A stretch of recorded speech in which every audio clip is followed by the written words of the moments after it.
here. Mhm.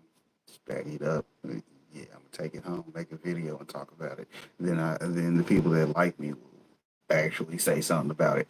Type time. But hell, you know how it goes. Shouts out to Massachusetts.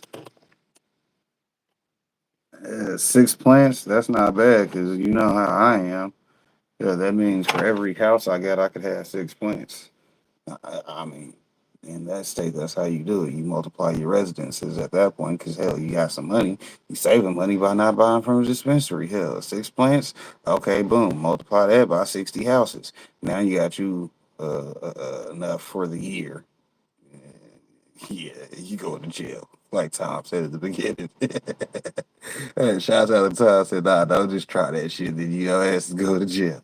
They'll be like, well, his name, it didn't matter. I got For 6 adults houses. at home up to 12. It's still illegal to sell marijuana and smoke it in public. People are really excited that they're able to grow their own. At the Grow Your Own store in Cambridge today, business was booming and free seeds were being handed out, mindful of the fact pot shops won't open for legal sale for another year. There still is a little bit of a stigma associated with it, but that's fading. People are they're kind of coming out of the closet, if you will, from the grow closet. Still, there's concern about legal gray areas for law enforcement. And today, Governor Baker said he'd support a reasonable delay in the legal sale of marijuana if the legislature sought it. On the public safety piece and the public health thing, I think there are legitimate concerns and issues that have been raised by many people.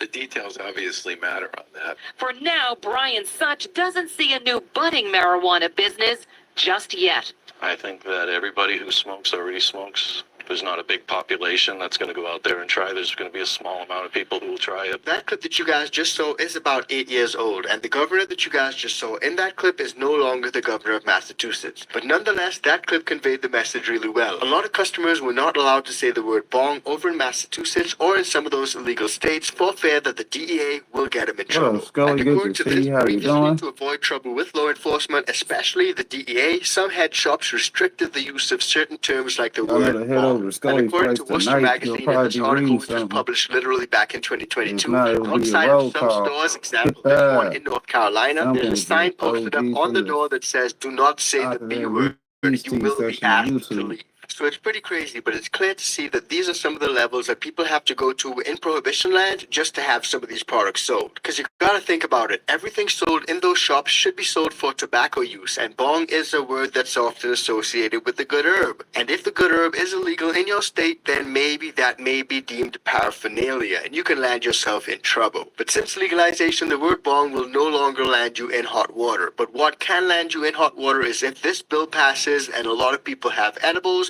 you can find yourself in trouble. So digging down into this article, the Massachusetts House bill takes aim at hemp edibles, but enforcement gaps could remain. And I quote, "The House passed a cannabis bill last week that will permit intoxicating hemp-derived beverages to be sold in licensed Massachusetts liquor stores while ordering edible intoxicating hemp-derived products like gummies off of the store shelves. But critics say that the legislation fails to address the core problem of enforcement at the local level. Now, what they're saying is that the intoxicating hemp-derived edible products have the same active ingredient as the good herb, but they're not subject to any oversight by the State Cannabis Control Commission.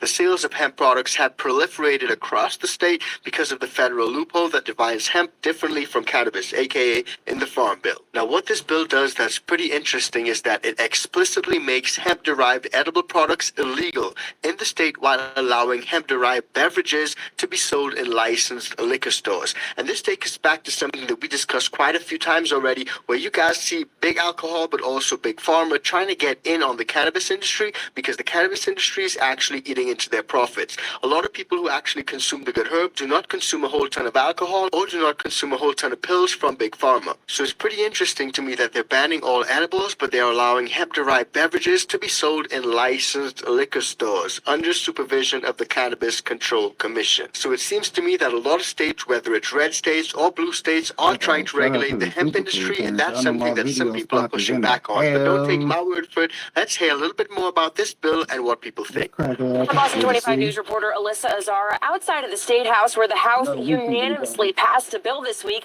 to change and update cannabis laws in Massachusetts. Now, those pushing for it say it would modernize the state's priorities